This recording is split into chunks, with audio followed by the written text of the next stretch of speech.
நம்முடைய கிருஷ்ணகிரி மாவட்டத்தைச் சேர்ந்த ஒசூர் டெங்கினிக்கோட்டை இந்த பகுதியில்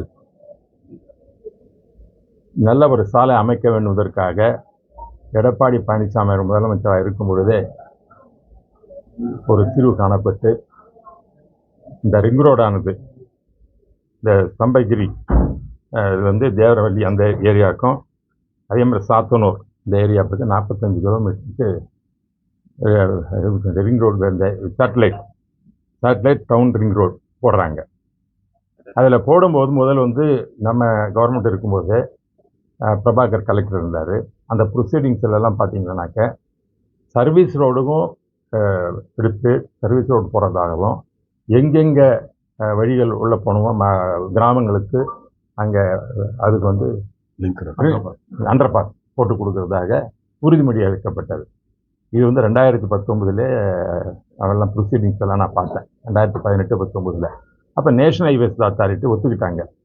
அதை நம்பி நம்முடைய விவசாயிகள் இங்கே இருக்கிறவங்களுக்கு சரி ஒரு நல்லது நடக்கட்டும் சொல்கிற ஒரு நல்ல எண்ணத்தில் அந்த நிலங்கள் ஒத்துக்கொண்டார்கள், ஏற்றுக்கொண்டார்கள். ஆனால் என்ன ஆகிவிட்டது என்றால் அதற்கு பிறகு இரண்டு பிரச்சனைகள் உருவாகி இருக்கின்றன. ஒன்று காம்பன்சேஷன், நஷ்டஈடு கொடுக்கிறது. நஷ்டஈடு கொடுப்பதில் இரண்டு விதமாக, கர்நாடக மாநிலத்திற்கு ஒரு விதமாகவும் தமிழ்நாடு மாநிலத்திற்கும் ஒரு விதமாகவும் இழப்பீடானது நிர்ணயிக்கப்பட்டிருக்கிறது. இங்கே பார்த்தீங்கன்னாக்க நம்ம டெங்கினிக்கோட்டா பக்கம் பார்டர் பக்கம் வரும்போது கைட்லைன்ஸ் வேல்யூன்னு சொல்லிட்டு 3,50,000 ரூபாய் இன்னொரு ஏக்கருக்கும், இந்த பக்கம் வரும்போது நம்ம ஒசூர் தாலுக்கா இந்த பக்கம் வரும்போது இங்கே 3 லட்ச ரூபாய் விலை நிர்ணயிச்சிருக்காங்க. ஆனால் அதே கர்நாடகாவில் அந்த பக்கம் தாண்டோம்னா ஆனைக்கல் தாலுக்கு போனாக்க 1 கோடி ரூபாய் per ஏக்கரும், இந்த பக்கம் மாலூருக்கு போனால் 1 கோடி ரூபாய் பிரிச்சிருக்காங்க. அப்போ அவங்களுக்கு 3 கோடி ரூபாய் கொடுக்குறாங்க, இவங்களுக்கு 9 லட்சமோ இவங்களுக்கு 10 லட்சம் தான் கொடுக்குறாங்க. ஒரு அடி தாண்டினாவே இது நியாயமான இல்லைன்றது விவசாயிகளுடைய கோரிக்கை. எங்களுக்கும் அதே மாதிரி கொடுக்கணும் இருக்கு. அதில் 2 கிளாஸ் என்ன போட்டிருக்காங்கன்னா, ஒன்று கைட்லைன்ஸ் வேல்யூ ஆர் மார்க்கெட் வேல்யூன்றாங்க. மார்க்கெட் வேல்யூன்னு வரும்போது என்ன ஆகுதுனாக்க அது இங்கெல்லாம் பார்த்தீங்கன்னா 2 கோடி 1 கோடி எந்த நிலம் கிடையாது ஊர்பக்கம் சுற்றி. ஆனால் மார்க்கெட் வேல்யூ வரும்போது எப்படி கர்நாடகா கொடுத்தாங்களோ அதே மாதிரி தான் இங்கேயும் கொடுக்கணும். மார்க்கெட் வேல்யூ உடனே எல்லாம் ஒன்றா தான் வரும், பக்கத்தில் வித்தியாசப்படுறது இல்லை. அதுவும் விவசாய நிலம் தான், இதுவும் விவசாய நிலம் தான். அது ஒன்றும் டவுன் பெங்களூர் சிட்டியில் கிடையாது, இது ஒசூர் சிட்டிங்கிறது எல்லாமே சுற்றி இருக்கிறது. ஆகவே இது மாதிரி ஒரு இன்ஜஸ்டிஸ் ஆனது நடந்தது. பிறகு அடுத்தது இவங்க என்ன சொல்லிட்டாங்க, சேட்டலைட் இந்த ரோடு போடும்போது, இந்த ரிங் ரோடு போடும்போது நாங்கள் சர்வீஸ் ரோடு கொடுக்க மாட்டோங்க, சர்வீஸ் ரோடு இப்போ ப்ரொவிஷன் இல்லைன்னு சொல்லிட்டாங்க.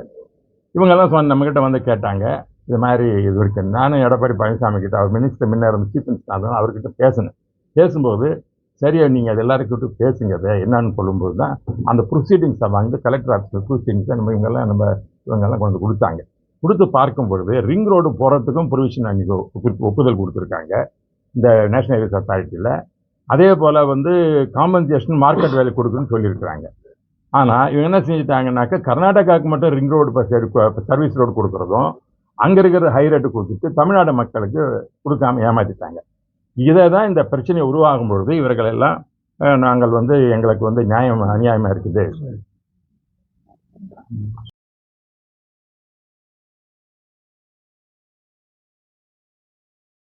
இந்த பிரச்சனை வரும்பொழுது தான் இவர்கள் எல்லாம் ஒரு எல்லா கட்சிக்கு அப்பாற்பட்டு எல்லாரும் சேர்ந்து இன்றைக்கு எங்களுக்கு இதுக்கு ஒரு தீர்வு காண வேணும்னு சொன்னாங்க. பிறகு கலெக்டர் நான் கலெக்டர் நாலேஜுக்கு போகும்போது இவர்களெல்லாம் அழைச்சி கூட்டம் நடத்துனாங்க. கலெக்டர் என்ன சொல்லிட்டாங்கன்னா, இவங்க சொன்னதை வச்சு சொல்கிறேன், கலெக்டர் எங்கிட்ட சொல்லலை. இவங்க என்ன சொன்னாங்கன்னா, நாங்கள் எங்களுக்கு ப்ரொசீடிங்ஸ் இப்படி தான் இருக்குது, நாங்கள் இது நேஷனல் ஹைவே எங்கள் கையில் இல்லை. பிறகு நான் தேர்ட் பார்ட்டி இதை வச்சு நடத்தும்போது என்னால் ஒரு 30% தான் சேர்த்து கொடுக்க முடியும், அதுக்காக கூட இவங்ககிட்ட சொல்லிட்டாங்க. சொன்ன பிறகு திரும்ப வந்தாங்க. இது பண்ண போகும்போது சப் கலெக்டர் ஆஃபீஸ் நானே மீட்டிங் போட சொன்னேன். ஆனால் துரதிருஷ்டம் கலெக்டர் வரமாட்டேன்ட்டாங்க. அன்றைக்கி நான் எல்லாரையும் நான் கட்சி சார்பாக பேசலை. நான் மக்கள் இவங்களுடைய பிரச்சனை தீர்க்கணும், ஏழை மக்கள் நம்ம பக்கம் நம்ம தமிழ்நாட்டு மக்களுக்கு நீதி கிடைக்கணும்னு இதான் எடப்பாடி பழனிசாமி சொல்லும்போது சொன்னால் நீங்கள் சப் கலெக்டர் போனாக்க கலெக்டர் வருவாங்க, கலெக்டர் வரல. எனக்கு தெரியல கலெக்டர் இதுவரையிலும் என்ன கலெக்டர் நான் பார்த்து எந்த கலெக்டர் இந்த மூஞ்சியை நான் பார்த்ததில்லை. நான் ஒரு எம்பி, முன்னாள் மினிஸ்டர். இதுவரையிலும் இந்த கலெக்டர், இந்த தருமபுரி கலெக்டர் யாருன்னே எனக்கு தெரியாது. ஓப்பனாக சொல்லிடுறேன். கிருஷ்ணகிரி, இந்த கிருஷ்ணகிரி மாவட்டத்தில் இந்த கலெக்டர் யாருன்னே எனக்கு தெரியாது. இதுவரையிலும் எந்த ஃபங்க்ஷனும் நான் பார்த்ததில்லை. ரெண்டாவது வந்து ஒரு கர்டஸிக்கு அன்றைக்கி மீட்டிங் நடக்கும்போது சப் கலெக்டர் கூட முதல்ல வர தயங்கினாங்க. நின்று கூட போகிறனாங்க. பிறகு இவங்க வந்தாங்க. இவங்கெல்லாம் வரும்போது பேசினாங்க. அப்போ வந்து கலெக்டர் வரல. இதை தீர்வு காண கலெக்டர் கையில் தான் இருக்குது தவிர இது நம்ம கையில் இல்லை. கலெக்டர் தான் ரெவென்யூ டிபார்ட்மெண்ட். இவங்களுக்கு நஷ்டஈடு கொடுக்கறதுனாலையும் அதிகம் வாங்கி கொடுக்கறது கலெக்டர் கையில் இருக்குது. கலெக்டர் அந்த அம்மா தான் செய்யணுமே தவிர கிருஷ்ணகிரி கலெக்டர் வந்து செய்யணும். இதுவரையில நடவடிக்கை தான் எனக்கு தெரியல. எனக்கு தெரிஞ்சு இல்லை இவங்க கேட்குற வரையில் இப்படி பிரச்சனை இருக்குது. பிறகு நான் வந்து சேர்மேன் ஆஃப் அஷூரன்ஸ் கமிட்டி பார்லிமெண்ட்டில் இருக்கேன். அந்த பார்லிமெண்ட் கமிட்டின்ற சேர்மன்ற முறையில் நான் வந்தேன். சேர்மன்ற முறையில் இன்றைக்கி மீட்டிங் போட்டு சேர்மன் நான் வந்து பார்லிமெண்ட்டினுடைய அஷூரன்ஸ் கமிட்டியுடைய சேர்மேனுக்கு வந்து எல்லா டிபார்ட்மெண்ட்டையும் ரிவ்யூ பண்ணுறதுக்கு பவர் உண்டு. அது மாதிரி ரோட்ஸை பற்றி பார்க்குறதுக்கும் எனக்கு உரிமை உண்டு. இவங்களும் ஒரு முறை நான் டெல்லியில் மீட்டிங் போடும்போது இவங்கெல்லாம் வந்தாங்க. வந்து இவங்களை குறைகளை சொன்னாங்க. அந்த குறைகளை சொல்லும்பொழுது அங்கேயும் சொன்ன அதிகாரிகள் வந்து நாங்கள் கன்சர்ன் கலெக்டர்கிட்ட எல்லாம் பேசி முடிவு எடுக்கிறனாங்க. ஆனால் கலெக்டர் இதுவரையில் எந்த விதமான பதில் சொல்லாதனால இவர்கள் வந்து என்ன சொல்ல நாங்கள் ரோடை செயல்பட விட மாட்டோம்னு சொல்லிட்டு நிறுத்திட்டாங்க. நிறுத்திட்ட பிறகு கான்ட்ராக்டர்காரங்க வந்தாங்க எங்கிட்ட. அவர் கேட்கும்போது சொன்னேன், இல்லைங்க மக்களுடைய பிரச்சனை வந்து அவங்களுக்கு ஏழைங்க நீங்கள் கொடுக்க வேண்டிய காம்பன்சேஷன் கம்மியாக கொடுத்துருக்குறீங்க. சர்வீஸ் ரோடு போட்டுக்கிறோம் நீங்கள் ப்ரொசீடிங்ஸில் இருக்குது. இதெல்லாம் வந்து இல்லாதில்லை. நீங்கள் அஷூரன்ஸ் கொடுத்துட்டு இதை செய்யாததுக்கு தவறு. ஆகவே செஞ்சால் தான் நல்லாயிருக்கும். நான் எம்பின்ற முறையில் இந்த பகுதி என்னோட கிருஷ்ணகிரி மாவட்டத்துக்கு நான் ராஜ்யசபான்ற முறையில் கிருஷ்ணகிரி மாவட்டத்தில் எம்பியாக தான் இருக்கிறேன். நான் வந்து பர்கூருக்கு மட்டும் எம்பி இல்லை. இப்போ கிருஷ்ணகிரி மாவட்டத்துக்கு ஒரு தமிழ்நாட்டுக்கு எம்பி தான் எம்எல்ஏ இருந்தாலும் என்னுடைய டெசிக்னேஷன் என்னுடைய பேர் வந்து கிருஷ்ணகிரி மாவட்டத்தில் இருக்குது. எந்த திட்டம் வரணும் கலெக்டர்கிட்ட தான் என்னுடைய இது போக வரும். ஆனால் இதுவரை கலெக்டர் வந்து எனக்கு கோஆப்ரேஷன் பண்ணல. ஓப்பனாக சொல்லியிருக்கீங்க. ரெண்டு அடுத்தது வந்து இதனால் நானே கமிட்டியை வந்து திரும்ப இவங்களை அழைச்சி கட்கரி போய் மந்திரி மாண்புமிகு அமைச்சர்கள் சந்தித்து நேராக பேசின பிறகு சரி நான் அதுக்கு ஆக வேண்டிய செய்கிறேன்னு சொல்லிட்டார். சொன்ன பிறகு 4ஆம் தேதி எனக்கு ஃபோன் வந்தது. பார்லிமெண்ட் நடக்கும்போது இந்த மாதிரி வந்து மாண்புமிகு மத்திய அமைச்சர் கட்கரி அவங்க எம்பியை சந்தித்துன்னு கூப்பிட்றாரு. அவங்க பிஏ ஃபோன் பண்ணாங்க. ஃபோன் பண்ண பிறகு நான் போய் கட்கரி 4ஆம் தேதி காலை 1 மணிக்கு அப்பாயின்மெண்ட் கொடுத்தாரு. நிறைய கூட்டம் இருந்து எல்லாம் கூப்பிட்டு எனக்கு நானே முன்ன மத்திய அமைச்சராக இருந்தேன். இதே ரோடுக்கெல்லாம் நான் மத்திய அமைச்சராக இருந்தேன். ஆனால் அதுக்கு எனக்கு வேண்டிய மரியாதை கொடுத்து உடனே அழைச்சி உக்காந்தார். அந்த அதிகாரிகள் வந்தாங்க. என்ன பிரச்சனைன்னு கேட்டார். இதுதான் அந்த பிரச்சனை, ரிங் ரோடு கொடுக்குறேன்னு சொல்லிட்டு ரிங் ரோடில் இந்த ரோடு சர்வீஸ் ரோடு கொடுக்குன்னு சொல்லிட்டு அது போயிட்டீங்க. காம்பன்சேஷன் கம்மியாக போட்டு 2 பிரச்சனை இருக்குதுங்க. என்ன இல்லை அப்போ தான் சொன்னார் கான்ட்ராக்டர் நிறுத்திட்டாங்களே அதெல்லாம் பாதிப்பு ஏற்படுத்தினார். நாங்கள் பாதிப்பு இல்லை, நாங்கள் கான்ட்ராக்டருக்காகவோ திட்டத்துக்கோ மக்கள் எதிர்க்கலை. அவர்களுக்கு வேண்டிய நியாயம் என்னன்னா சர்வீஸ் ரோடு வேணும், காம்பன்சேஷன் ஏற்றி கொடுக்கணும். அவங்க நிலம் கொடுக்கலன்னு சொல்லி கொடுத்துட்டாங்க. கொடுத்துட்டு பிறகு அவங்களுக்கு ஒரு நியாயமான தீர்வை கொடுக்குன்னு சொன்னேன். உடனே அதிகாரிகள் கூப்பிட்டாரு.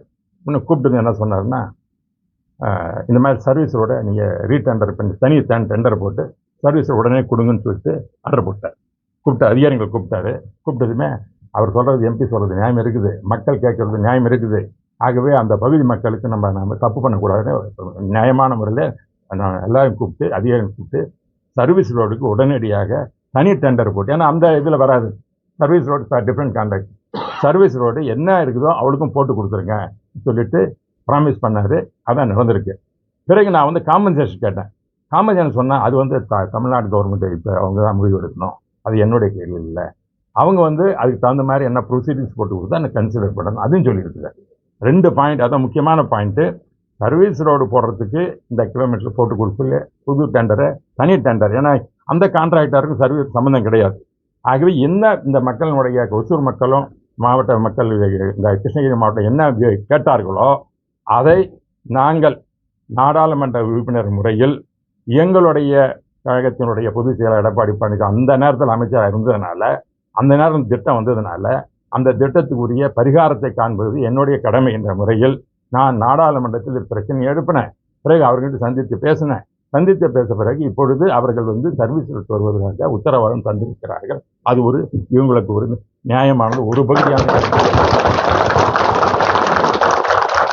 அடுத்து காம்பன்சேஷன் கிடைக்கிறது வந்து அங்கேயும் கேள்விப்பட்டேன் கர்நாடகாவுக்கு 1 கோடி கூட போதான் இன்னும் போராடிட்டு இருக்காங்க, இன்னும் அதிகமாக வேணும்னு, அவங்க வேணும்னு. ஆனால் நமக்கு வந்து ஒரு லட்சம், அதாவது நமக்கு வந்து என்னமோ சுண்டல் கொடுக்குற மாதிரி கொடுத்துருக்குறாங்க, அவங்க விருந்து கொடுக்குறாங்க. நமக்கு விருந்து எல்லாருக்கும் ஒரே மாதிரி விருந்து கொடுக்கணும். கர்நாடகாவுக்கு விருந்து இங்கே வந்து சுண்டலை கொடுத்துட்டு போயிட்டு வானாக்க அது சரியான முறையாக இருக்காதுன்னு சொல்லிட்டு நான் மீண்டும் சொல்லிக்கிறேன். தயவு செய்து இங்கே இருக்கிற ரெவென்யூ டிபார்ட்மெண்ட் சேர்ந்த கலெக்டர் அவர்கள் இந்த தீர்வை செய்ய வேண்டும். அவங்க கையில் இருக்குது இதை செய்கிறதுக்கு. இவன் காம்பன்சேஷன் வாங்கி கொடுக்குற இது அவங்க கிட்ட இருக்குது. இந்த ரோடு போடுற சமாச்சாரம், சர்வீஸ் ரோடு ஓரளவுக்கு அமைச்சர் முடிவு எடுத்துட்டார். அமைச்சர் சொன்னது இது வந்து தமிழ்நாட்டினுடைய அரசின் கையில் தான் இருக்கிறது, இந்த காம்பன்சேஷன் இது எங்கள் கையில் இல்லை. அவர்கள் என்ன கொடுத்தார்களோ அதை நாங்கள் கொடுத்துட்டோங்க, இப்போ வேணும் தான் அவங்க என்னன்றது இது பண்ணிட்டு சொல்லியிருக்கிறாங்க. தயவு செய்து உங்களுடைய அந்த கூட்டத்தை இந்த ப்ரெஸ் சொல்கிறது, நம்முடைய கிருஷ்ணகிரி மாவட்ட கலெக்டர் என்ன யார் என்று எனக்கு தெரியாது. அந்த கலெக்டர் ஒரு எம்பி இதுவரை அவங்க பார்த்தது நானும் பார்த்ததில்லை. ஆனால் அந்த கலெக்டர் என்னை பார்க்கணும் அவசியம் கிடையாது. ஏன்னா அவங்களுக்கு எனக்கு என்ன பெரிய பார்க்க வேண்டிய அவசியம் இருக்குது, நானும் ஒன்று அவங்கள பார்க்கணும் அவசியம் தேவைப்பட்ட போய் பார்க்குற மக்களுக்காக நான் பார்க்க தயார். ஆனால் அவர்கள் மக்களுடைய உணர்வு தெரியும், அவங்களுக்கு தெரியும். மீட்டிங் நடத்தியிருக்கிறாங்க. அந்த மீட்டிங்கின் அடிப்படையில் அவங்க எண்ணி உங்களை கூட்டு நடந்த மீட்டிங் அடிப்படையில் முன்வந்து இவங்களுக்கு நியாயமான தீர்வை அவர்களுக்கு இழப்பீடை பெற்றுக் கொள்வதற்கு கலெக்டரானது அந்த ரெவென்யூ டிபார்ட்மெண்ட்டானது முன்வர வேண்டும் என்பது என்னுடைய குறிக்கோள். இது எல்லோருடைய கருத்தும் அதுதான். அதுதான் அவங்க எவ்வளோ கேட்குறாங்க சார்? இப்போ விவசாயிகள்லாம் வந்து கர்நாடகாவுக்கு கொடுக்குற மாதிரி இவங்க வந்து நேஷனல் ஹைவேஸ் அத்தாரிட்டியில் என்ன கொடுக்குறாங்கன்னா கைட்லைன்ஸு. ஒன்று கைட்லைன்ஸுக்கு வேல்யூ என்ன இருக்குது அந்த பகுதியில் பர் ஏக்கர், அது ஒன்று. ரெண்டாவது வந்து மார்க்கெட் வேல்யூன்னு ஒன்று இருக்குது. அந்த ப்ரொசீடிங் நான் பார்த்தேன், 2006 போட்டிருக்காங்க. மார்க்கெட் வேல்யூன்று வரும்போது உங்களுக்கு என்ன அங்கே கேட்ட தெரியும். நான் இப்போ நானே கூட அந்த கேட்பேங்க, ஸ்கூல் காலேஜ் நடத்துக்கு போய் கேட்டாக்க 2 கோடி ரூபாய்ன்றாங்க. ஒரு சாதாரண எங்கள் வழியே இல்லாத நடத்துக்கு கேட்குறவங்க ஒசூர் பக்கங்கள்லாம் கேட்டால் 2 கோடின்றாங்க. இந்த பக்கம் போனால் இன்னொரு நிலம் கேட்டாக்க 3 கோடின்றாங்க, இன்னொருத்தர் 1 கோடின்றாங்க. இந்த மாதிரி கோடிக்கணக்கில் தான் சொல்கிறாங்க, லட்சக்கணக்கில் யாரும் சொல்கிற மாதிரி எனக்கு இந்த பக்கம் ஒசூர் சுற்றி இருக்கிற நிலங்கள்லாம் லட்சக்கணக்கில் இருக்கிற மாதிரி எனக்கு தெரியல. ஏக்கர் வந்து எல்லாம் கோடிக்கணக்கில் தான் இருக்கிறத தவிர லட்சக்கணக்கில் இல்லை. ஆகவே கர்நாடகத்திலேருந்து கோடிக்கணக்கில் கொடுக்கும்போது நம்ம லட்சியம் என்ன, ஒரு லட்சம் விடுறதுக்கு லட்சியம் என்பது நம்ம வந்து நாமளும் அந்த கோடியை மேலே தாண்டுவது தான் நம்முடைய லட்சியமாக இருக்க வேண்டாம். அந்த லட்சியத்தை அடைவதற்குத்தான் அவர்கள் வந்து இங்கே இருக்கிற அரசாங்கமானது அந்த அதிகாரிகள் வந்து குறிப்பாக கலெக்டர் வந்து ரெவென்யூ டிபார்ட்மெண்ட்டுக்கிட்ட பேசி அவங்க ரெவென்யூ மினிஸ்டர்கிட்ட பேசி இது வந்து இந்த அரசாங்கம் செஞ்சு கொடுத்தா இவர்களுக்கு நியாயம் கிடைக்கும், அவர்கள் கையில் இருக்கிறது. இதுதான் நான் அவங்க சொல்ல முடியும். நாங்கள் வந்து போராட்டம் யாரும் நடத்தலை. எல்லாம் வந்து அவங்க வந்து தன்னுடைய குறைகளை சொன்னாங்க. இந்த கான்ட்ராக்ட் செய்யும்போது எங்களுக்கு வேண்டிய நிவாரணம் என்ன சொன்னீங்களோ, அன்றைக்கி ப்ரொசீடிங்ஸில் என்னென்ன கொடுத்தீங்களோ அதை செஞ்சு கொடுங்கன்னு தான் எல்லாம் கேட்குறாங்க. அது செஞ்சு கொடுக்கறதுக்கு இது பண்ணலாம். அன்றைக்கி வந்து அதுக்கு பிறகு கலெக்டர் மாறிட்டாங்க, செஞ்சுட்டாங்க. பிறகு அரசாங்கம் மாறி போச்சு. பிறகு வந்து அதனால் இப்போ தானே பிரச்சனை வருது. இப்போ இங்கே வேலை செய்யும்போது தான் இவங்களுக்கு அப்போ தெரிஞ்சிருக்குது. இவங்க பணம் வந்து பழைய பணத்தை வாங்கிட்டாங்க, இல்லை சிலர் எல்லாரும் வாங்கிட்டு இருக்காங்க. ஆனால் பக்கத்தில் கர்நாடகா கொடுத்து இப்போ தான் தெரிஞ்சுது. அதனால் இந்த மார்க்கெட் வேலை கொடுக்கறதுக்கு ப்ரொவிஷன் இருக்குது. மார்க்கெட் வேலை கொடுக்கறது வந்து இப்போ கவர்மெண்ட் அரசாங்கம் வந்து அது முன்னிறுத்து இந்த மார்க்கெட் வேலை இப்படி இருக்குது, நீங்கள் கர்நாடகா கொடுங்க மேலே இந்த பேசணும். ஆனால் இப்போ தானே இது நமக்கு வரும். இது வரைக்கும் இந்த நம்ம என்னதான் 2019 நடக்கிருந்தால் கூட எங்கள் அதிமுக ஆட்சியில் அதற்கு பிறகு நடந்த நிகழ்வெல்லாம் இப்போ இருக்கிற 21 நடக்கிறது தான் இப்போ நடந்துட்டு இருக்குது. ஆகவே இன்றைய அரசாங்கம் இவர்களை தீர்ப்பதற்கு முன் வந்தால் நாங்களும் அனைத்து மற்ற கட்சியெல்லாம் எல்லா கட்சிக்காரர்கள் இருக்காங்க. பிறகு பழைய மினிஸ்டர் இருக்கிறாரு, இந்த பக்கம் ஒரு கட்சியின் தலைவரங்க இருக்கிறாங்க, பாட்டாளி மக்கள் கட்சி இருக்கிறாங்க, எல்லாரும் பிஜேபி இருக்கிறாங்க. எல்லாம் இந்த கட்சிக்கு நம்ம வேறுபாடு கிடையாது. இதில் வந்து ஒரு முறை நரசிம்மன் பேட்டி கொடுத்தாருன்னு சந்தோஷம். நரசிம்மனும் செய்யிட்டோம், பிரகாஷும் செய்யிட்டோம், ராமச்சந்திரனும் செய்யிட்டோம், எல்லாரும் செய்யிட்டோம். முனிசாமி அவர்களோட்ட என்னுடைய கட்சி சார்ந்தவர் துணை பொதுச்சால் அவரும் செய்யிட்டோம். எல்லாம் ஒன்று செயல்பட வேண்டும், ஒன்றுபட வேண்டும் என்று சொல்கிறோம். இந்த கிருஷ்ணகிரி மாவட்டத்தை வளர்ப்பதற்கு நாம் கட்சிக்கு அப்பாற்பட்டு ஒன்றுபட்டு திட்டங்களை கொண்டு வருவதற்கு நாம் பாடுபட வேண்டும். அதனுடைய அடிப்படை தான் இன்றைய ஒரு பிரச்சனை வந்திருப்பது. மக்களுக்கு நியாயம் கிடைப்பதற்காக நாம் ஒன்றுபட்டு செயல்படுவோம். கட்சிக்கு அப்பாற்பட்டு நான் பேசுகிறேன். அனைத்து கட்சி சார்ந்தவர்களும், அது கம்யூனிஸ்ட் கட்சியாக இருந்தாலும் சரி, திமுக சரி, பாரதிய ஜனதா கட்சி, விடுதலை கட்சியாக இருந்தாலும் சரி, அனைத்து இந்த அண்ணா திராவிட முன்னேற்ற காங்கிரஸாக இருந்தால் காங்கிரஸ் எம்பி என் கூட 2 தடவை வந்தார் மீட்டிங்னு சொல்ல. கோபிநாத்தும் அன்றைக்கி மீட்டிங் வந்து அட்டன் பண்ணார். அவருங்க இதில் கன்சர்ன் இருக்கிறாரு, குறை சொல்லலாத அவரும் ஆர்வம் காட்டியிருக்கிறாரு.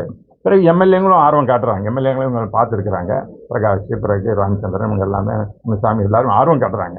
ஆனால் செயல்பட வேண்டியது அதிகாரிகள் இருக்கிறது. அதிகாரிகள் வந்து நியாயத்தை இருக்கும்போது அன்போடு கேட்டுக்கொள்கிறோம். சந்தை மதிப்பீடு வந்து நிர்ணயிக்கிறது யார் நிர்ணயிக்கணும்? அதாவது நிர்ணயிக்கக்கூடிய சக்தி யார்கிட்ட இருக்கு? இங்கே நிலம் வந்து யாரும் கண்ட்ரோலில் state government project, central government கிடையாது. அதனால தான் அவர் சொன்னார், கட்கரி என்ன சொன்னாருன்னா, இது எங்கள் நிலம் வந்து எங்களுடைய கண்ட்ரோல் இல்லைங்க, அது ஸ்டேட் கவர்மெண்ட். ஸ்டேட் கவர்மெண்ட்டு தான் அதுக்கு வந்து பரிகாரம் காணுவதற்கு நிலம் வந்து கோஆபரேட்டிவ் ஃபெடரலிசம் சொல்கிறோம்ல, மாநிலத்துக்கு அதிகாரம் வேணும்ல, மானதிகம் எல்லாம் பேசுகிறாங்கல்ல, மானது அதிகாரம் இருக்குது இல்லை, நிலம் யாருது இதுதான் இருக்குல்ல. அதனால் இந்த நிலம் கொடுக்கறதும் செய்கிறதும் அரசாங்கத்தினுடைய மாநில அரசாங்கம் கையில் இருக்கிறது. ஆகவே அந்த திட்டத்தை வரைவதற்கு நாளைக்கு வந்து கிளியரன்ஸ் எல்லாம் வாங்குவாங்க, பொல்யூஷன் கண்ட்ரோல் வாங்குறாங்க, மற்ற கிளியரன்ஸ் சொல்கிறாங்க, என்விரான் கிளியரன்ஸ் எல்லாம் இருக்குது இல்லை. இதெல்லாம் மத்திய மாநில அரசாங்கத்துக்கு இருக்குது, அவங்ககிட்ட கிடையாது. அந்த ரோடை போகிறதும் நிறுத்துறதும் நினச்சா அதெல்லாம் பண்ணலாமே. ஆகவே எல்லா அதிகாரமும் மாநில அரசாங்கத்தில் இருக்கிறது. நிலம் சம்பந்தப்பட்டது. இந்த திட்டங்களை செயல்படுத்துவதற்கு மாநில அரசாங்கத்தினுடைய அனுமதி இல்லாமல் மத்திய அரசு செயல்படுத்த முடியாது. அதுவும் முடியாது. நாளைக்கு வந்து என்விரான் கிளியரன்ஸ் இல்லை, இங்கே வந்து சில பிரச்சனைகள் இருக்குது, லா அண்ட் ஆர்டர் பிரச்சனை இருக்குது. இப்போ லா அண்ட் ஆர்டர் பிரச்சனை வந்துச்சுன்னா அது ஸ்டேட் சப்ஜெக்ட், அதெல்லாம் ஸ்டேட் சப்ஜெக்ட்டுங்க. ஸ்டேட்டுக்கு அதிகாரங்கள் பேசக்கூடாது. பார்லிமெண்ட்டில் கூட பேசுனாங்க, நேற்று கூட பேசும் பிரச்சனை வந்து பார்த்துருப்பீங்க. மாநில அரசு எங்களுக்கு அதிகாரம் இல்லைன்னு ஒருத்தர் பேசினார். இன்னொன்று சொன்னேன், அதிகாரம் இருக்குன்னு சொல்கிறீங்களே தவிர அதிகாரத்தை வச்சுட்டு என்ன செஞ்சுருக்கிறீங்க? இன்றைக்கி இந்த மாதிரி பிரச்சனை பாருங்கள், ஒசூரில் வந்து லேண்டு பிரச்சனை. உங்களுக்கு அதிகாரம் இருக்குது இல்லை, சந்தை பற்றி நிர்ணயிங்க, கைட்லைன்ஸ் விட்டுட்டு சந்தை மார்க்கெட் வேறு சந்தை நிலையம் இருக்குல்ல, நிறைவேற்றி நீங்கள் இது பண்ணுங்க. அப்படி இதை பண்ணாக்க அதுக்கு லீகல் வழிகளும் இருக்குது, அதுக்கு சட்டமுறை வழிபடுறதுக்கு வாய்ப்புகள் இருக்குது. அதற்கு மாநில அரசு முன்வந்து இவர்களுக்கு தீர்வு காண வேண்டும். அனைத்து இந்திய அண்ணா எங்கள் மற்ற கட்சிகளை நாங்களும் ஒத்துழைக்க அதில் தயாராக இருக்கிறோம். இதுதான் மாவட்ட ஆட்சியர் காலம் கலெக்டர் யாரையும் தான் தெரியாதப்பா. போய் கேட்டதுக்கு அவங்க என்ன பதில் சொன்னாங்க? இவங்க அடுத்த இவதான் பண்ணாரு, சொல்லுங்க என்ன கேட்டாங்க. வணக்கம், என் பேர் Munivengappa, SKR road farmers association president. முதல்ல வந்துட்டு முன்னாள் ராஜ்யசபா எம்பியும் அசூரன்ஸ் கமிட்டி சேர்மனுமான முன்னாள் டெப்டி ஸ்பீக்கருமான அண்ணன் டாக்டர் தம்பிதுரை அண்ணன் அவர்களுக்கு எங்களின் விவசாய சங்கத்தின் சார்பாக எங்களுடைய நன்றியை காணக்காக வழங்குகிறோம். இது எல்லா கட்சியும் சொல்லுங்க, எல்லாருக்கும் எனக்குன்றது எல்லாருக்கும் இது எல்லாருமே. மாஜி எம்பி நரசிம்மன்ஜி அவர்களுக்கும், மாஜி மினிஸ்டர் பாலகிருஷ்ண ரெட்டி அவர்களுக்கும், கேபி முனுசாமி அண்ணன் அவர்களுக்கும், ஒய் பிரகாஷ் அவர்களுக்கும், கோபிநாத் அவர்களுக்கும், ராமச்சந்திரன் அவர்களுக்கும் எல்லாருக்குமே எங்களோட அசோசியேஷன் சார்பாக நன்றியை தெரிவிச்சுக்கிறோம். நாங்கள் என்ன நடந்ததுன்னு ஃபர்ஸ்ட் வந்து அப்படி சொல்லிடணும்னா, 2018 வந்துட்டு ஒரு பேப்பர் அட்வர்டைஸ்மெண்ட் கொடுத்தாங்க. இந்த ரோடு வந்து ரிங் ரோடுக்கு தமிழ்நாட்டுக்குள்ள 45 கிலோமீட்டர் எடுத்துருவோம்.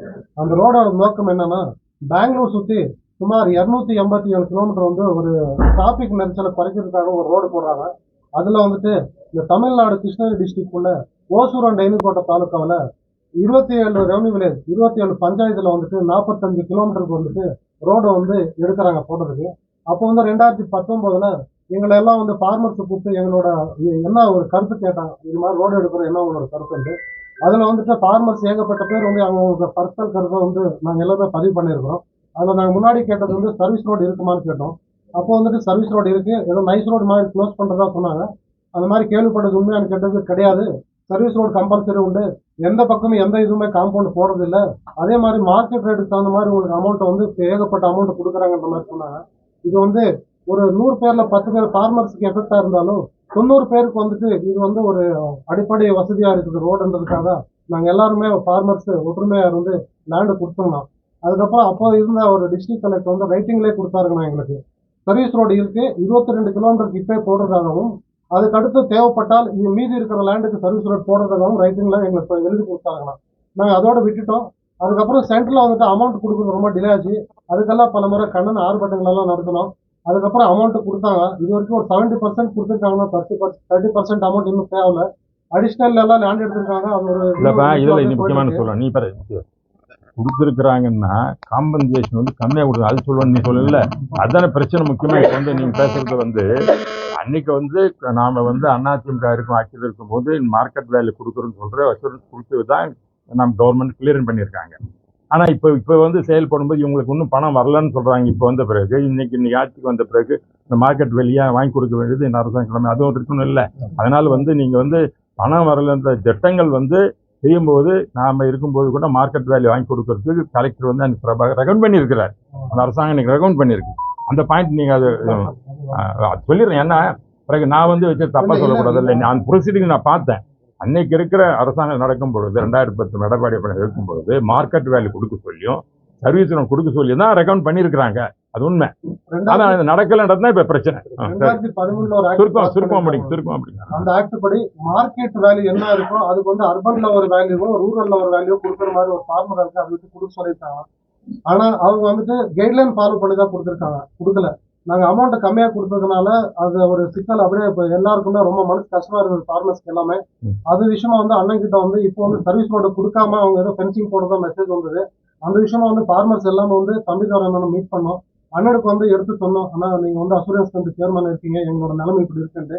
அண்ணன் வந்துட்டு அந்த நாங்க சொன்ன ஒரு கருத்துக்கள் எல்லாம் எடுத்துக்கிட்டு அண்ணன் வந்து டெல்லியில பார்லிமெண்ட்ல ஒரு மீட்டிங் அரேஞ்ச் பண்ணாருங்கண்ணா. நாங்க 12 பேர் ஃபார்மர்ஸ் அங்க அண்ணனோட தலைமையில மீட்டிங் நடந்தது போனோம். அங்க NHAல இருந்து IAS அதிகாரிகள் எல்லாம் வந்திருந்தாங்க. அங்கேயே வந்து அண்ணன் வந்து எங்களுக்கு சப்போர்ட்டா ஃபார்மர்ஸ் எதுக்கு இப்படி வந்துட்டு நீங்க அவங்க லேண்ட் அவங்க கொடுத்துட்டு அவங்களுக்கே ரோடு இல்லாத இருக்கும்போது இதெல்லாம் ஒரு கரெக்டான ஒரு இது கிடையாது. அவங்க கேள்வி கரெக்டா இருக்குன்னு கேட்டாருங்கண்ணா. அதுக்கப்புறம் வந்துட்டு நாங்கள் ஃபாலோ பண்ணிட்டே இருக்கோம்னா அண்ணன் வந்து இது வரைக்கும் ரிஸ்க் எடுத்து நாங்கள் டெல்லி போயிட்டு வரும்போதே அந்த ஒரு மீட்டிங் நடந்ததுல எங்களுக்கு ஒரு நம்பிக்கை வந்துச்சு. கண்டிப்பா தம்பிதுரை அண்ணன் மூலமா எங்களுக்கு வந்துட்டு இந்த ஒரு சர்வீஸ் கண்டிப்பா இது நிறைவேறுன்ற ஒரு நம்பிக்கை வந்துச்சு. அதுக்கப்புறம் அண்ணன் சொன்ன இதுலயே எல்லா லீடர்ஸையும் போய் மீட் பண்ணியிருக்கோம். எல்லாரையும் பார்க்க சொன்னேன். இதை கட்சிக்கு அப்பாற்பட்டு பாருங்க. நான் ஒரு ஆளை மட்டும் செய்ய முடியாது, ஓப்பனாக சொல்லிடுறேன். அவர் சொல்ற பாயிண்ட்டுக்கு ஒரு கிளாரிஃபிகேஷன் கொடுத்துட்றேன். இது வந்து அனைத்து இது கட்சி சேர்ந்தது. இது கட்சிக்கு அப்பாற்பட்டது. நான் சேர்மனாக இருக்கிறது ஒரு வாய்ப்பு.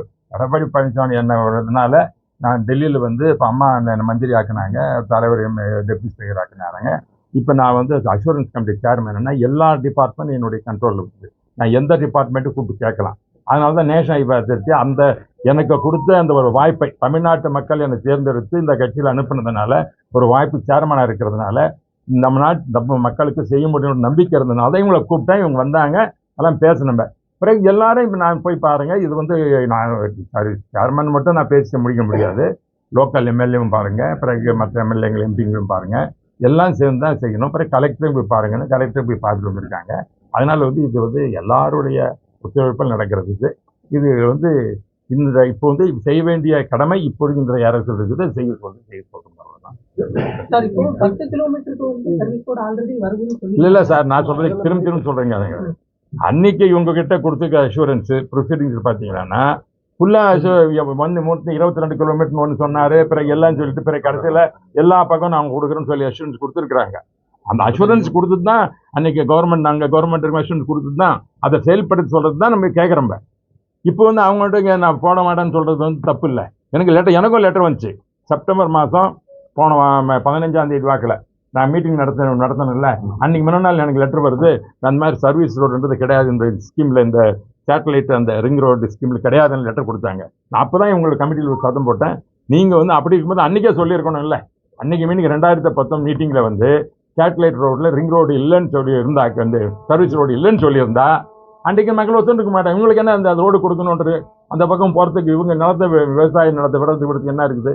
ஒன்று இவங்களுக்கு ஒரு இருக்கணும். இவங்க நிலத்துக்கு அப்படி இந்த ரோடை போட்டாங்கன்னா இவங்க வந்து அக்வைசிஷன் பண்ணியிருக்காங்க.